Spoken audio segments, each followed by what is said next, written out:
بسم الله الرحمن الرحيم. الحمد لله رب العالمين، والصلاة والسلام على سيدنا ومولانا محمد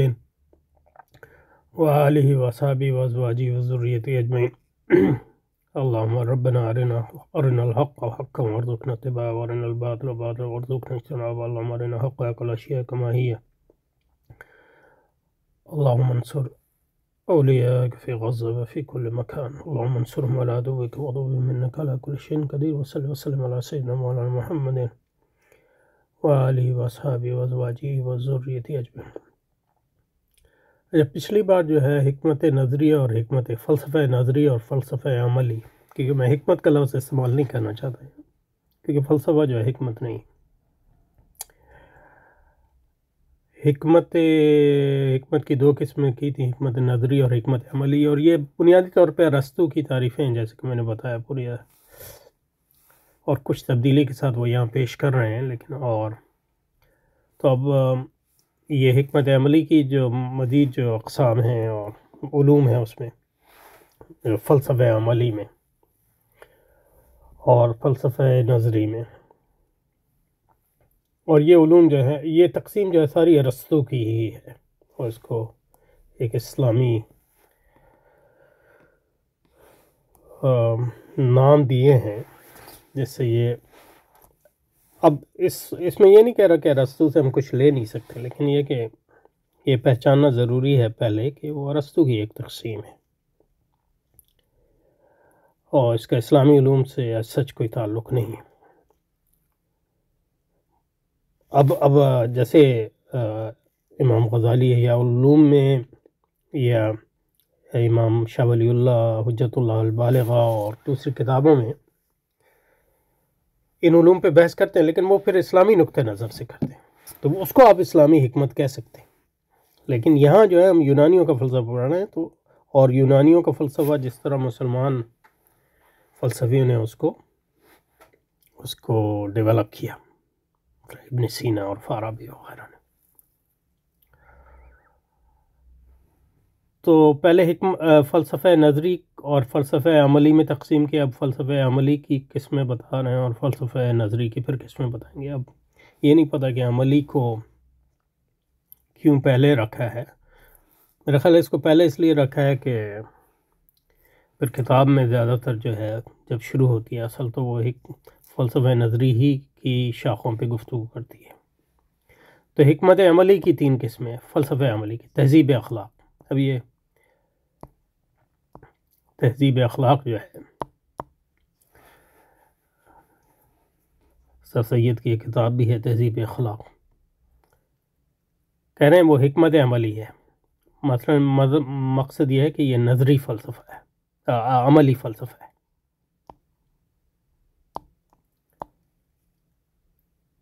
جس میں ذاتی مصلحتوں کو جانا جاتا ہے۔ اگر اسلام کی بنیاد پہ تو وہ حکمت ہے، اور فلسفے کی بنیاد پہ تو وہ فلسفہ عملی ہے، یا اس کی ایک شاخ ہے جس کو ایتھکس کہتے ہیں یا مورالٹی بھی کہتے ہیں، اور آج تک فلسفے میں یہ تقسیم چلی آتی ہے، یعنی جدید فلسفے میں۔ اور ارسطو کی اصل میں جو تقسیم ہوئی ہے کہ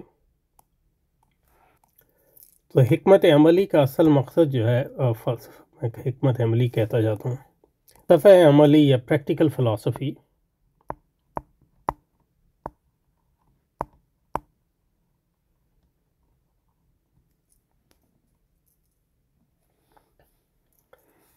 تو اس میں جو ہے حقیقت یا یہ حق، یہ ٹروتھ، اس کو اردو میں سچ کہتے ہیں، عربی میں صدق کہتے ہیں، محض صدق کا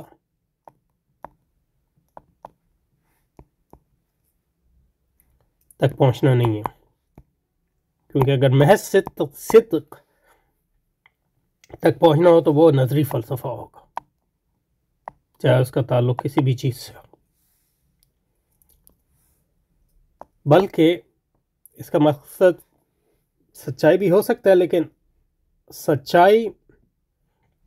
جس کا عمل سے تعلق ہو، تو اصل جو عملی فلسفہ ہے، ہر وہ فلسفہ جو ایسے امور سے بات کرتا ہے جو انسانی عمل پر اثر انداز ہوتا ہے. تو فلسفہ عملی کا آبجیکٹ یا اس کا مطمع نظر صدق محض نہیں ہے، بلکہ صدق جہاں تک وہ عمل پر اثر انداز ہوتا ہے، انسانی عمل. ٹھیک ہے، یہ پہلی چیز. اور اسی لحاظ سے اس کی جو مختلف جو ہے قسمیں جو ہے حکمت عملی کی یا فلسفہ عملی کی وہ آئیں گی. تو جس کو یہ تہذیب اخلاق کہہ رہے ہیں، وہ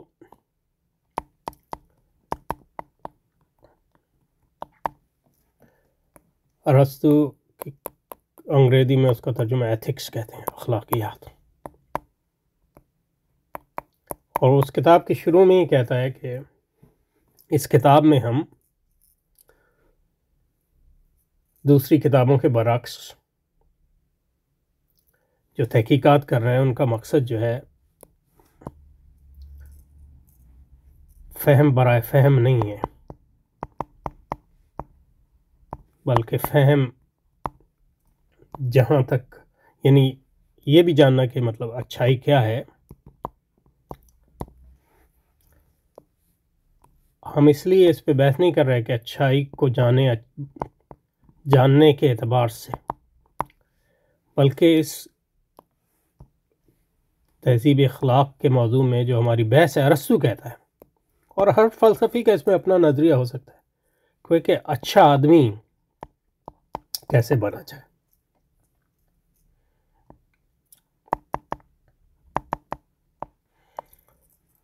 تو یہ اس لحاظ سے یہ عملی ہے. ظاہر ہے اچھائی کو جاننا اس کا حصہ ہوگا، لیکن اصل مقصد اس علم کا یہ نہیں ہے.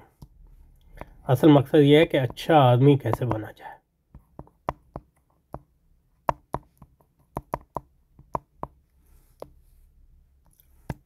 فلسفے کی بنیاد پہ تو جو فلسفہ اس سوال کا جواب دیتا ہے اس کو آپ تہذیب اخلاق کہہ سکتے ہیں یا ایتھکس کہہ سکتے ہیں.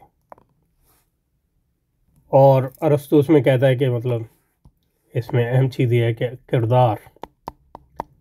اچھا کردار کیسے بنایا جائے اور اچھا کردار کیسے بنتا ہے، وہ کون سی قابلیتیں ہیں جن کو بڑھانے سے اور سنوارنے سے، وہ کون سی خصوصیات ہیں یا خصائل ہیں جن کو پروان چڑھانے سے اچھا کردار بنتا ہے. اور مقصد یہ ہے کہ انسان جو ہے زندگی میں ایک بھرپور، کامیاب اور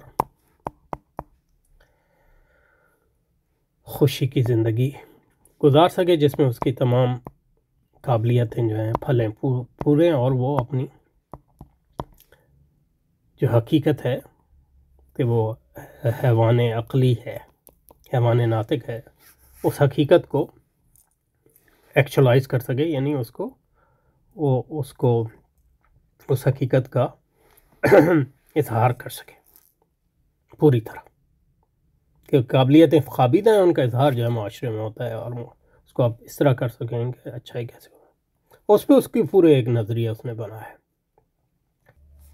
تو حکمت عملیہ کی 3 قسمیں. تہذیب اخلاق وہ حکمت عملیہ جس سے ذاتی مصلحتوں کو جانا جاتا ہے تاکہ برائیوں سے پاک ہو کر خوبیوں کے ساتھ مزین ہوا جا سکے. اور یہ نام اس حکمت عملی کا اس حکمت کا اس لیے رکھا گیا کہ اس کا مقصد بذریعہ عمل مزاج اور طبیعت کو سنوارنا اور خوبیوں کو حاصل کرنا. تو اس کی میں نے تفصیل آپ کو بتا دی. تدبیر منزل، یعنی تدبیر منزل سے ان کا مراد ہے گھر. وہ حکمت جس سے ان مسئلوں جان جس تعلق ایک گھر میں بسنے والے افراد کی اجتماعی زندگی سے ہوتا ہے، جیسے ماں باپ اور اولاد، حقوق، میاں بیوی کے حقوق و فرائض اور آقا و نوکر کے معاملات، و وجہ تسبیہ ظاہر ہے کہ اس علم سے گھر کا سنوارنا ہوتا ہے، تدبیر کے معنی انتظام کرنے کے۔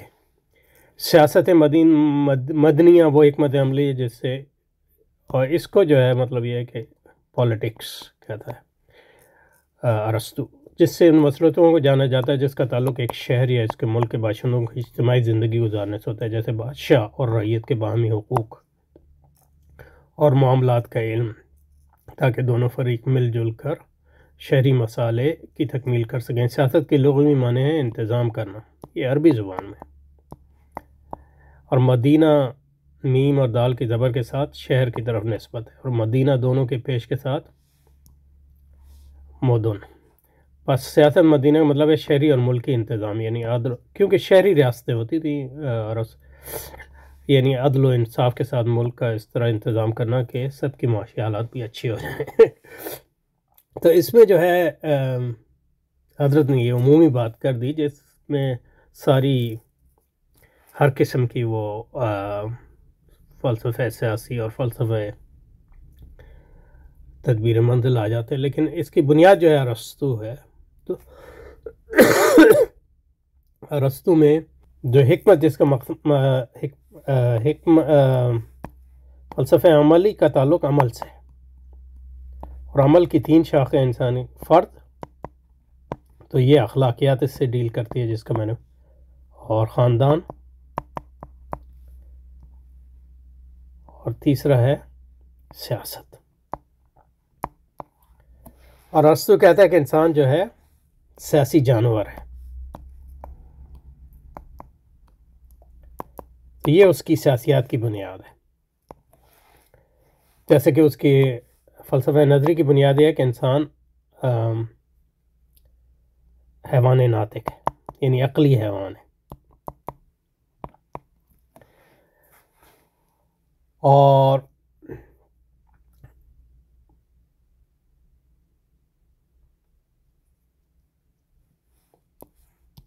جو سیاسی جانور ہے وہ، اس کو سیاسی جانور وہ تمام حیوان شامل ہیں جو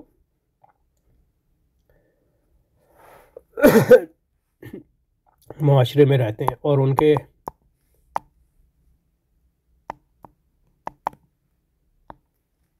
ایسے اعمال میں شریک ہوتے ہیں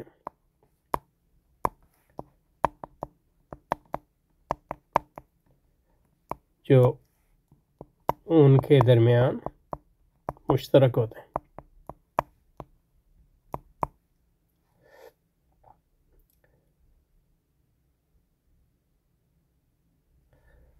اور اس میں جو ہے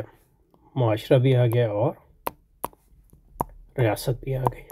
کیونکہ معاشرہ اور ریاست 2 چیزیں ہیں جن سے انسان جو ہے ان کے مشترکہ مفاد بھی وابستہ ہیں، اور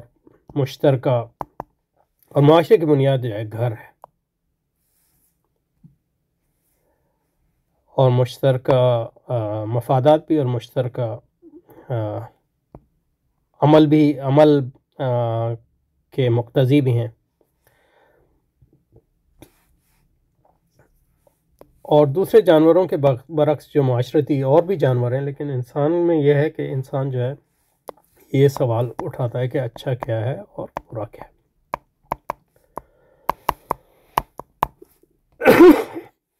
اب شہد کی مکھیاں بھی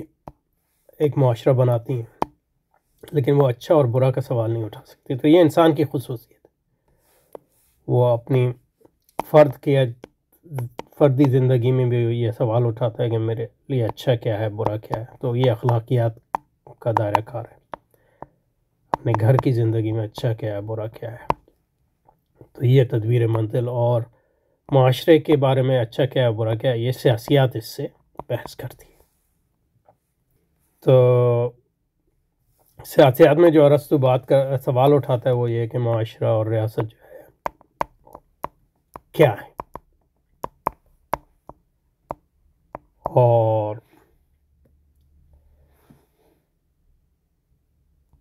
کون سی ریاست جو ہے اچھی ریاست ہے، کون سا معاشرہ اچھا ریاست ہے، اس کو اچھا ریاست کون بناتا ہے،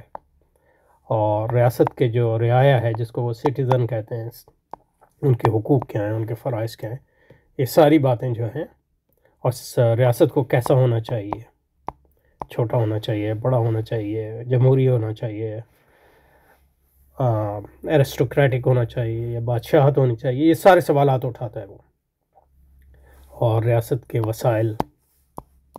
کہاں سے آنے چاہیے، اور ریاست کیا کر سکتی ہے، کیا نہیں کر سکتی، کیا کرنا چاہیے، کیا نہیں کرنا چاہیے وغیرہ وغیرہ، یہ سارے پالیٹکس میں آتے ہیں، اور حکمت عملی میں اہم چیز ہے، اور اس کی پوری ایک کتاب ہے اس پہ۔ یہاں پہ اب رک جاتے ہیں، اگلی بار حکمت نظری پہ آئیں گے، اور وہ یہ کتاب حکمت نظری کے بارے میں ہی ہے زیادہ تر، تو پھر اس سے جو ہے حکمت نظری کے اقسام، اور اس کے بعد جو ہے اور فلسفے میں سب سے پہلے کیا پڑھنا چاہیے وغیرہ وغیرہ، اور اس کے بعد جو ہے اصل کتاب جو ہے طبیعت کا مسلمان فلاسفہ وغیرہ پر بھی بات کی ہے، اور وجود اور موجودات کا بیان، تو یہ پھر اونٹولوجی یا اونٹولوجی، اور وہاں سے پھر دیکھیں گے آگے کیا بات کر رہے ہیں۔ ٹھیک ہے جی، سبحانک اللہم و بحمدک، نشہد ان لا الہ الا انت، نستغفرک۔